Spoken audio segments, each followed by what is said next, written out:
So இந்த insulin என்ன செய்யுது அப்படின்னு கேட்டிங்கன்னா, இந்த சர்க்கரையோட அளவை ரத்த சர்க்கரையோட நார்மல் பண்ணுறதுக்காண்டி, சமநிலை பண்ணுறதுக்காண்டி ரத்த சர்க்கரையெல்லாம் என்ன பண்ணும், லிவரில் கொண்டு போய் ஸ்டோர் பண்ணிடும். கிளைக்கோஜன் அப்படிங்கிற பேரில் ஸ்டோர் பண்ணும்.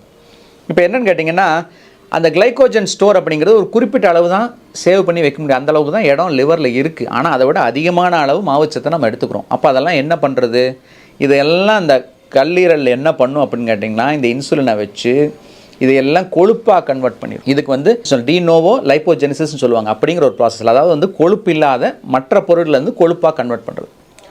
ஏன்னா அந்த கொழுப்பாக சேவ் பண்ணி வச்சுக்கிட்டா நமக்கு தேவைப்படும் போது எடுத்துக்கலான்னு. அதே போல் புரத சத்தும் போயிடும், கொழுப்பு சத்தும் போயிடும். ஸோ அந்த கொழுப்பு சத்து நம்ம சாப்பிட்ற கொழுப்பு சத்தோடு சேர்ந்து நம்ம மாவு சத்தில் இருக்கிற கொழுப்பு சத்தும் போய் சேர்ந்துடும். இப்போ ரொம்ப முக்கியமாக புரிஞ்சுக்க வேண்டியது என்னென்னா, நம்ம கொழுப்பு சத்து சாப்பிட்டது 5% தான். ஆனால் மாவுச்சத்தில் சாப்பிட்ட எக்ஸஸாக இருக்கிற 25-30% கொழுப்பு சத்தாக சேர்ந்து போய் உடம்புல தேங்கி நிற்குது. சரி.